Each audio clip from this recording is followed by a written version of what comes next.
is not correct. That is, I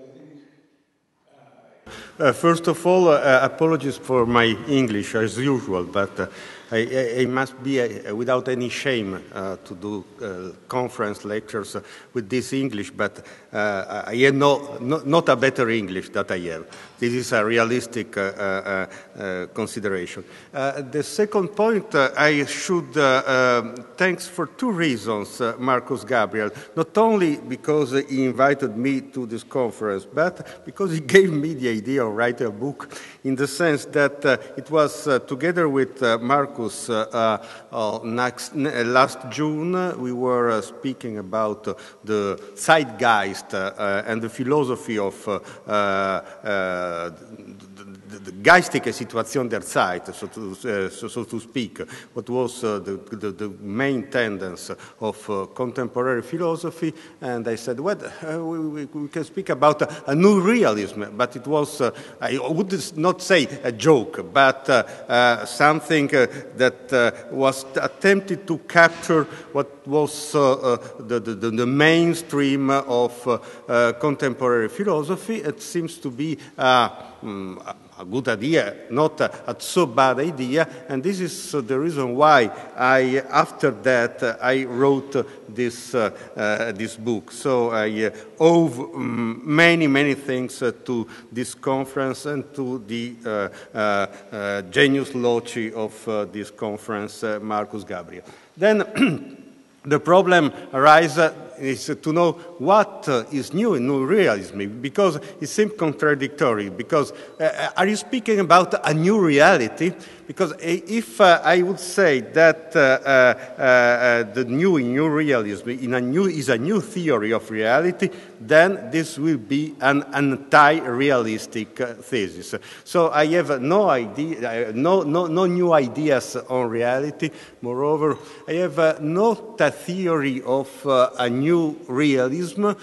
Simply, I have a realistic approach to some parts of, especially social reality and reality at all. But in this sense, what is new in new realism? We can try to translate this question in what was wrong in postmodernism. There is a way to answer, because the point is, new realism is simply the fact that comes after 30 years of postmodernism. Postmodernism was a very important movement.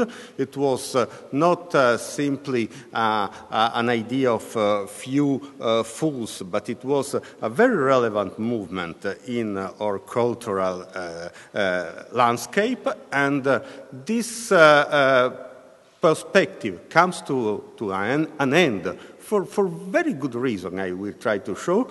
And the realism that reappears after the postmodernism is therefore a new realism. Of course, I can make a prediction. Maybe within 40 years will reappear postmodernism, a new postmodern. I can't imagine the name of this reappearance, but the simple reason of calling new realism is precisely because it comes after postmodernism. So my presentation will have 4 parts. First, what was postmodernism, and what was the problem with postmodernism that brought postmodernism to an end? Secondly, since postmodernism is not, as I said before, a silly and not relevant thing, but in my sense is the result of the mainstream of modern philosophy. There is something that begins with Descartes and culminates with postmodernism, and is constructivism, the idea that the external reality is constructed by our thought. So, in order to understand what was the problem with postmodernism, we must see what was the problem with constructivism. Then, I will suggest a deconstruction, because during the 70s, the 80s, it was the idea of deconstruction was considered as anti-realistic idea, the idea, namely, that reality was socially constructed. Then we can understand why it was important in a moment in which social rules were, in some cases, much more established than now. What necessary to make a deconstruction. Now, nevertheless, to be deconstructive is to reaffirm the realism against constructivism, namely to see what is socially constructed and what is not socially constructed. And then, last part, to propose a reconstruction. In a sense, the point is to reconstruct deconstruction. It was a dictus of Hilary Putnam, who says every deconstruction without reconstruction is irresponsibility. I believe that this is true, and I will try to be a little bit responsible. Well, first part, postmodernism. You see that is Richard Rorty. He was to me, the most prominent philosopher of postmodernism, because in 1979 appeared La Condition Postmoderne of Lyotard, but appeared also Philosophy and the Mirror of Nature. In my sense, Philosophy of Mirror of Nature is the most mature formulation of postmodern philosophy, even though in this book, in this big book, is never mentioned the name postmodern. Simply, it's not necessary to mention the name postmodern to be postmodern. And the basic concept of postmodernism, as presented by Richard Rorty, are basically three. The first one, and then this can be also an exercise of nostalgia, of memory, because we will see some habit of argumentation that was very usual in the last 30 years or so. So the youngest among you can't remember, but people like me can remember very well what was the kind of speaking in the last decades. The first was the ironization, the first point of postmodernity. The idea, namely, that to be too much convinced of its own thesis, it was intrinsically dogmatic, even though the thesis was true. This is the paradoxical point. But suppose that it is something that happened to me some years ago. You have a student which is Ptolemaic, and says to it was during an exam, I asked him something. Speak me about the Copernican revolution. It was an exam on Kant. He told me, this is not an exam on astronomy. I said, okay, but what say Copernicus? Well, at the very end, I discovered that it was Ptolemaic. Namely, he was convinced that the sun turns around the earth. So, to be an ironic theorist, I should say, yes, I see. I respect your point of view. Of course, for my tradition, is the earth that turns around the sun, but it may be accepted that also the sun turns around the earth. Is also very interesting. It's very culturally rich and so on and so forth. This was the first point, not to be dogmatic.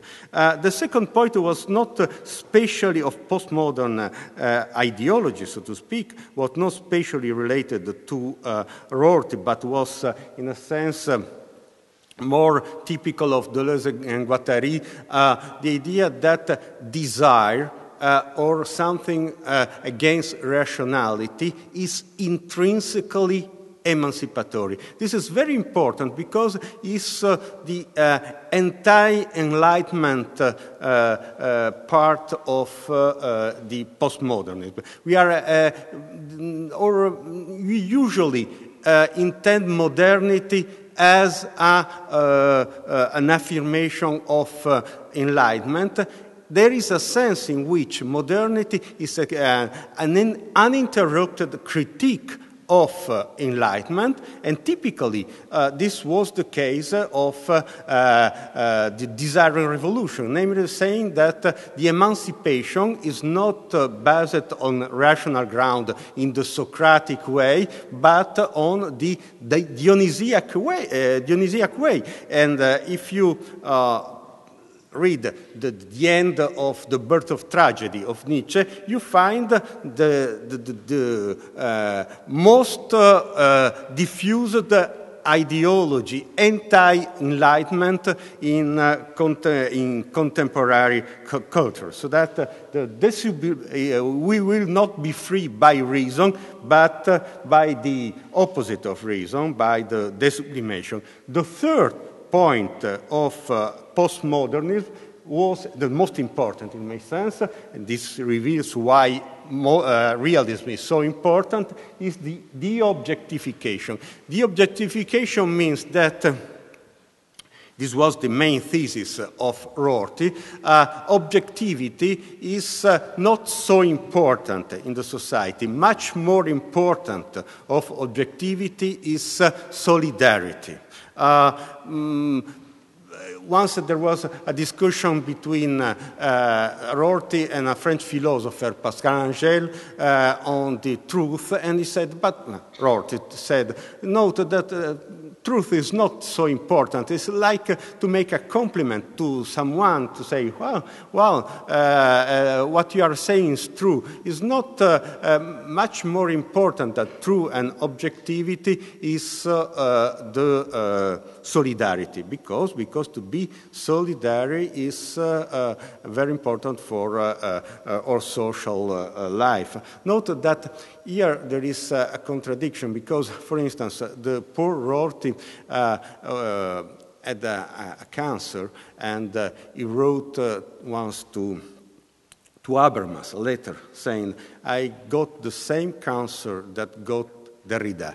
Maybe it depends from too much reading Heidegger.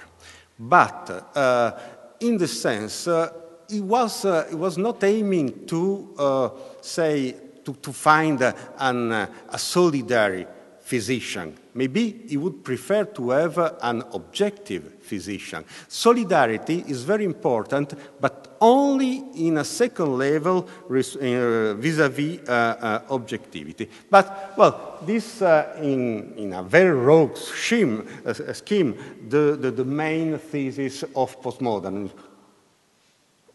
What was wrong with this thesis?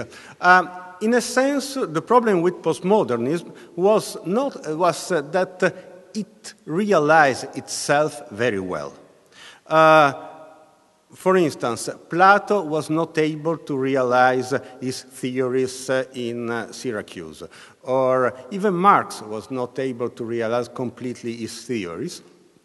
Whereas postmodernism realized its theories, even though these theories was not even though not in the way which was aimed by this philosopher, because there is a kind of dialectic of enlightenment in postmodernism, because this thesis was intended to be emancipatory. But the result of this thesis was not emancipatory at all, and was also this aimed by Lyotard or Derrida or Rorty, but was the populism.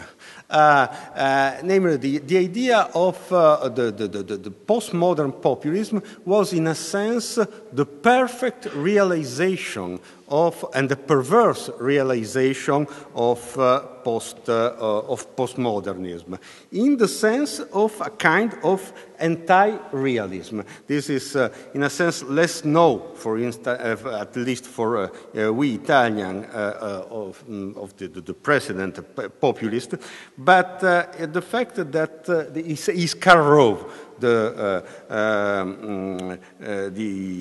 consulate of President Bush, that who answered once to a journalist asking him something true about Iraq, and the answer was, we are an empire now, and when we act, we create our own reality. And while you are studying that reality judiciously, as you will, we will act again, creating other new realities, which you can study too, and that's how things will sort out. We are history's actors, and you, all of you, will be left just to study what we do. There was the theory that there was the realists were called reality-based community, which was ironical. There are communities which are not based on reality, and others, but in a sense, it's exactly like the first.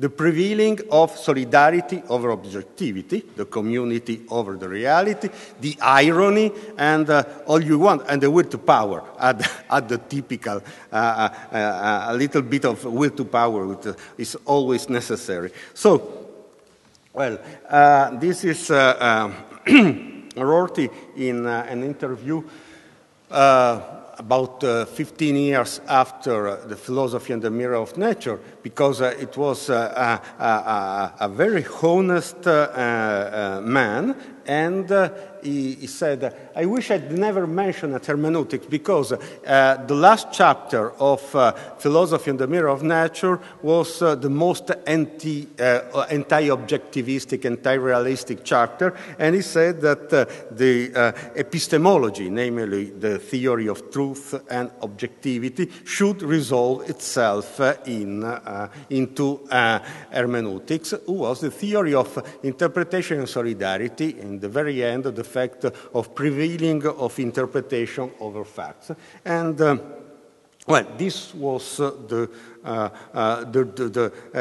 was wrong, the answer to the question, what was wrong with postmodernism. The postmodernism realized itself all too well, in a sense. Then, second point, the constructivism. I said that it was not an historical accident, the postmodernism. The postmodernism is the result of the mainstream of modern philosophy.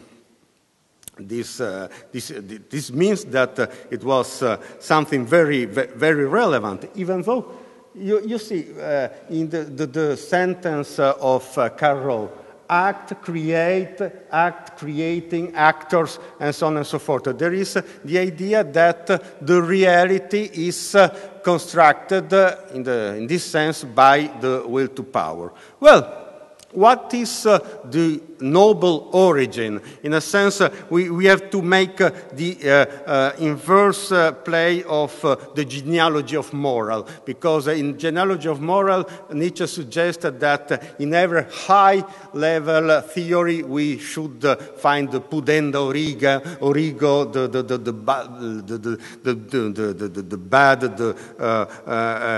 the obscene, we can do the reverse. We take the Karl Rose constructivism, and we find that at the very origin is the transcendentalism, nothing less than transcendentalism. In which sense transcendentalism is the origin of constructivism? Simply because, take Descartes. Descartes begins his Meditazione di Prima Filosofia with the critique of the senses. The senses are uncertain, because all we learn this by the senses, but I noticed someone that senses are uncertain. And there is the objection, well, but they are uncertain for a small thing or for things we are away, very away, not so close. And then again, Descartes says, well, but I could be fool, or maybe I am dreaming, and so all the reality becomes something uncertain. And the thesis is bizarre because it says that senses, sometimes the senses are uncertain, are wrong, hence we should always be suspect of the senses, which is paradoxical because it's like to imagine that the senses are persons with a character, an habit.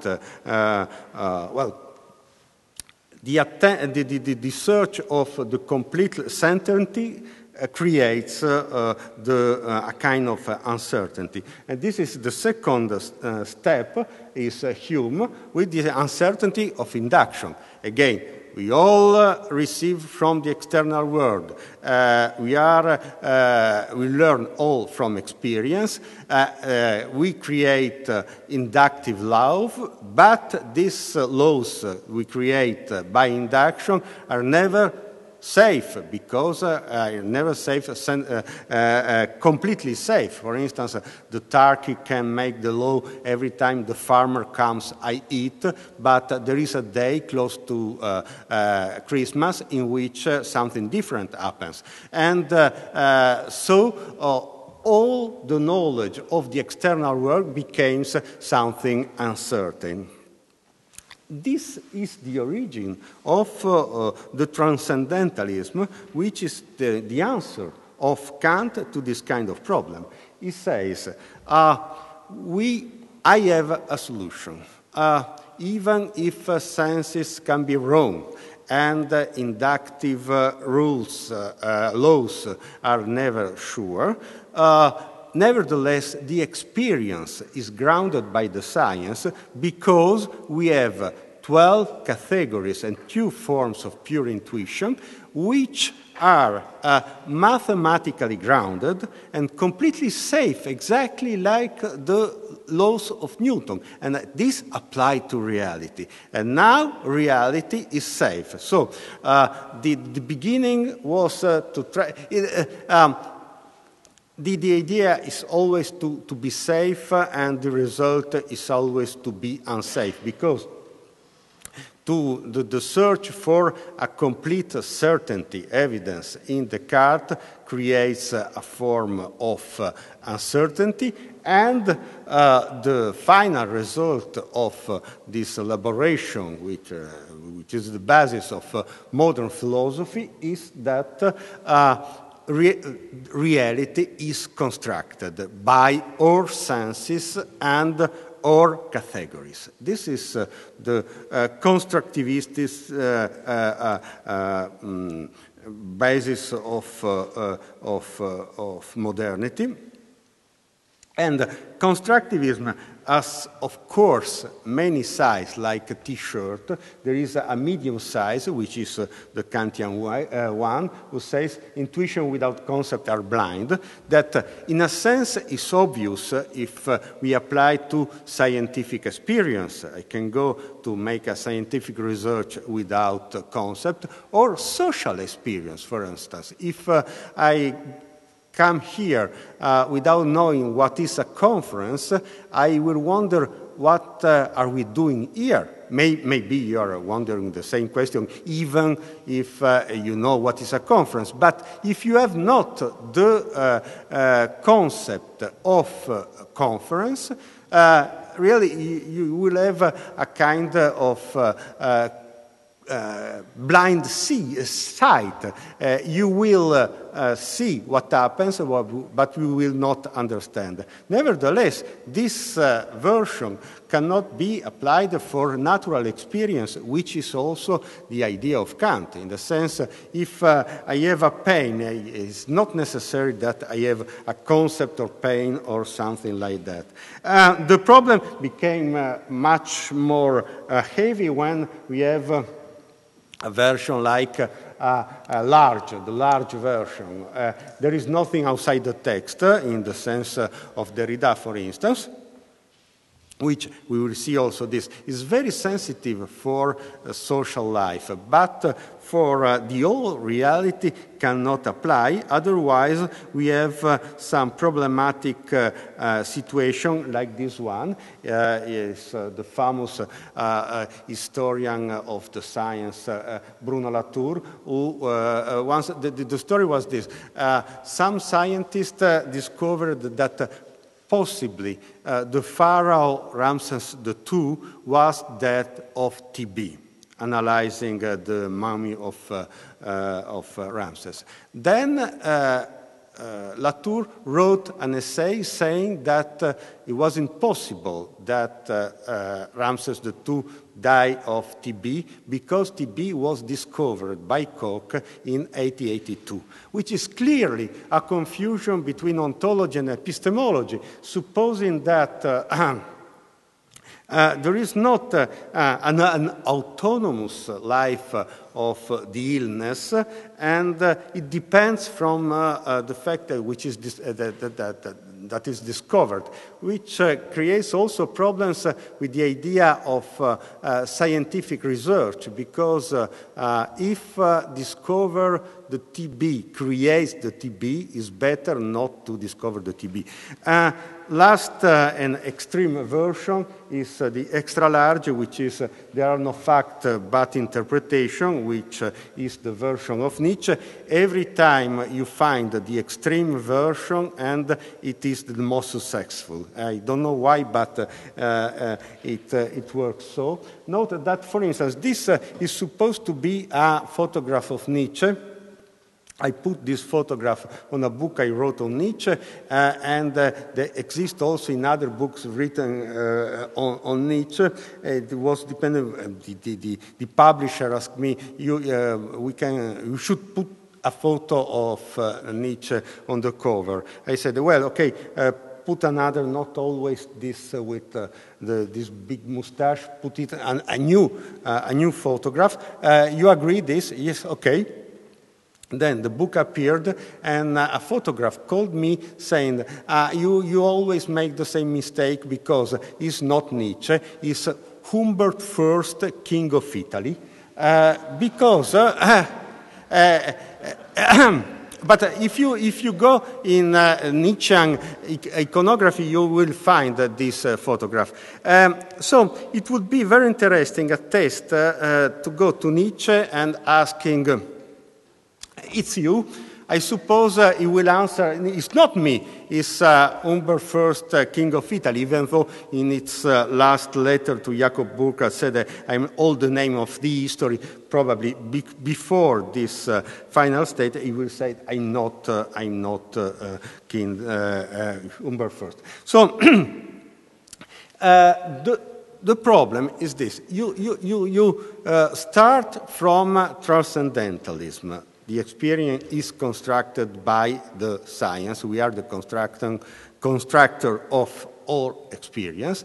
You reach various forms of constructivism, and the final result can be, not necessarily is, can be the negationism, for instance, because if there are no facts, all interpretation, then you can deny every event in the history. And the fact that there are no facts, only interpretation was intended at the beginning by Nietzsche as an emancipatory thesis. But there is some simple experience we can do, and we can see that it's not emancipatory at all.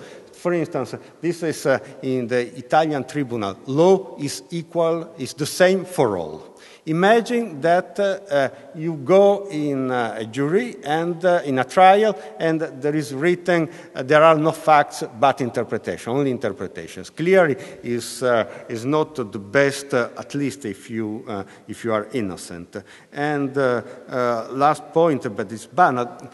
Also, this idea there are no facts, only interpretation is something that appears very sensitive if we apply it to kind of epistemological version. But if we try to apply it to close reality, ordinary reality, then it becomes very strange. For instance, that is not an argument, it's just a joke. But for instance, if I say there are no facts but only interpretation, it seems something sensitive. If I say there are no cats but only interpretation, it seems without any sense, because we say cats exists. Why do I say? And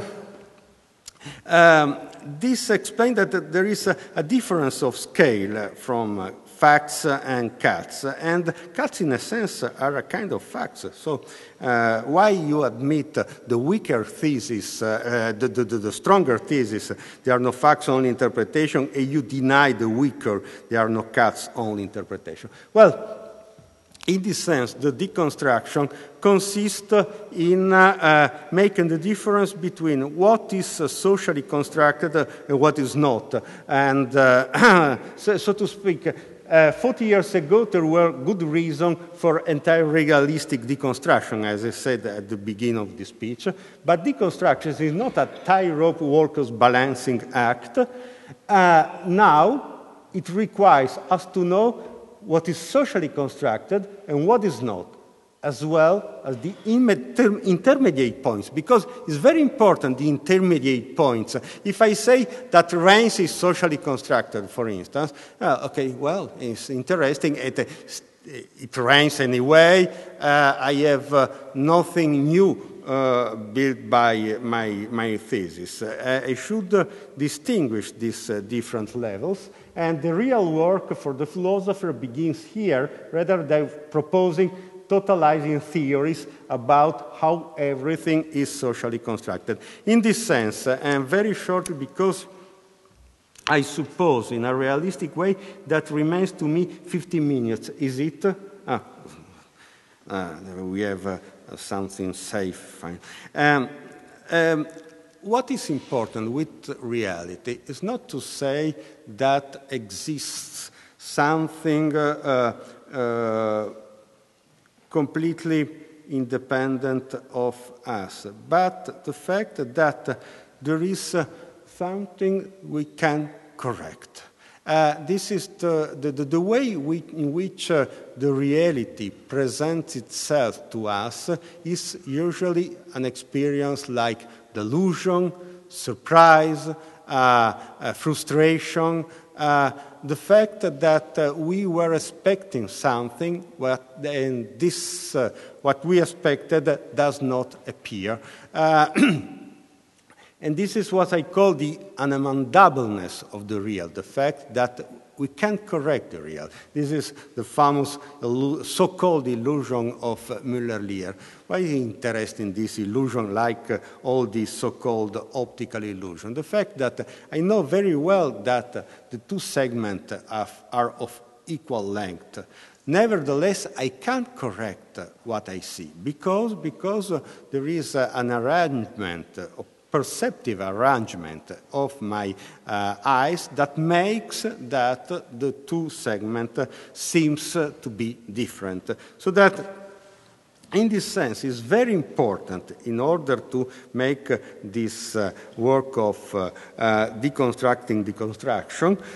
First, to distinguish between ontology and epistemology, namely from what there is, the ontology, and what we know about what there is.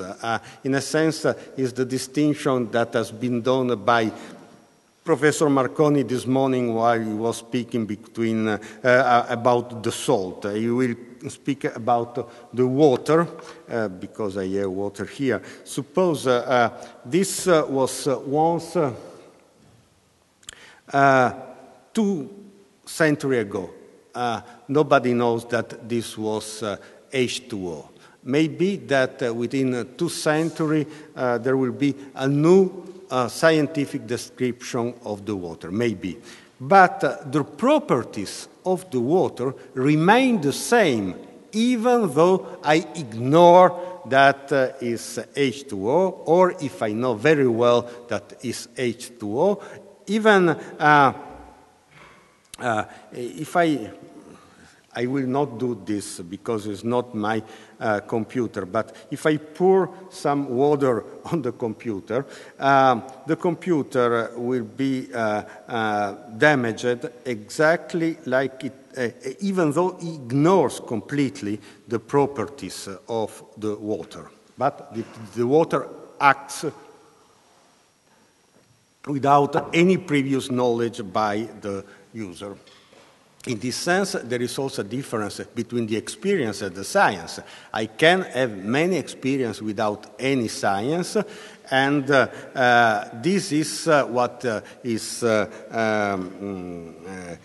forgotten when I say that all is constructed by my conceptual schemes, and also the difference between internal world, external world. Of course, it's not clear what is the external world, because you will say that the external to your body or external to your mind. Well, I would say that external world is external to our conceptual schemes, in the sense that all is not amended by or ruled by our conceptual schemes is this external world. The proof of the existence of the external world is, in a sense, the resistance of the external world.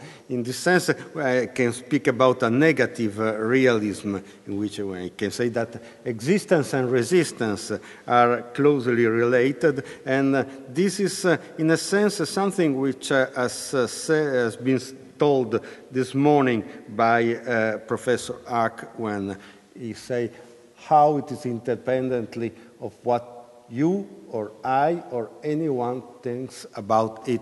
I was not a prophet. I simply copied the sentence, but this morning. Well, in this sense, the deconstruction consists in making the difference between epistemology and ontology. The epistemology is what we know, for instance, that water is H2O. The epistemology is linguistic, of course. We can do science without language or writing. Deliberate. We make science not for a mere accident, but by a decision. Historical, in the sense that history is very important for science. The science is basically historical. Free, teleological, with a goal, and amendable. The essence of epistemology is to amend our knowledge. But this is perfect for epistemology, but ontology is another thing, in the sense it's not linguistic, not deliberated, not historical, not free, not theoretical, unamendable. And it was resist to our knowledge and our attempt of, to be constructive. And if you, for instance, when Gadamer says that the being that could be verstanden, understand is language, clearly speak about epistemology, not about ontology, because there is a resistance of ontology to the language. For instance, I can have many experiences without language. This is our normal experience. Of course, if I should speak about my experience, I should use the language, but I should not confuse the fact that I use language with the fact, in order to describe experience, to the fact that that language is constitutive of the experience. Last point, the reconstruction. The reconstruction consists simply in to be, in a sense, much more banal than was in postmodern age. In a sense, it was very exciting in postmodern age to say things like mountains, lakes, beavers, and asteroids depend on our conceptual schemes. This is very chic because you go into your classroom and you say, well, in what sense, say, the Lake Ladoga is constructed by your conceptual schemes? And the answer is, well, if you don't have the concept of lake and the name Ladoga, then you cannot have the experience of Ladoga Lake. It's the same thing of the Atlantic Ocean. It's clearly it's not. In order to describe, to identify on the map of Finland the Lake Ladoga, I need a conceptual scheme, but the lake does not depend on our conceptual scheme, and it's the same thing for mountains, lakes, beaver, and asteroids. And there is another sentence that says that banknotes, academic diplomas, debts, prizes, and punishment depend on our conceptual schemes. This is very banal, but it's true. So, what is important, in my sense, is to make not only the distinction between epistemology and ontology, what there is and what we know about what there is, but also to make a distinction between different kind of objects, namely the natural object that exists in space and time independent of subjects, the ideal object, things like, for instance, the numbers, that exist outside space and time independent of subjects, and finally, social object that exist in space and time dependent of subjects. This is pretty clear that there is a large sphere of our life that is dependent from subjects, even though it's not created by a single subject. For instance, it's pretty clear that mountains exist even there was no humanity at all, but for instance, a marriage exists only if there are an humanity which is aware of the existence of the institution of marriage, and an humanity which has memory. This is very important because imagine a marriage among Alzheimer Hill. They are all Alzheimer Hill. The two marries the man who makes the ceremony, the bearers, and the public. Then the document disappear, and also disappear the memory of the people and the recording, and so on and so forth. Then this social object will disappear. We can solve, in fact, the economical crisis, creating a complete amnesia in the humanity. It's not the best solution. But, for instance, we can stop a hurricane creating an amnesia, because an hurricane is a natural object, and whereas the economical crisis is a social object. In this sense, we can weaken the thesis of Derrida, saying there is nothing social outside the text, and in this sense we will be right. Well, I go very fast to the end of my presentation. In this sense, because in order to have social object, we need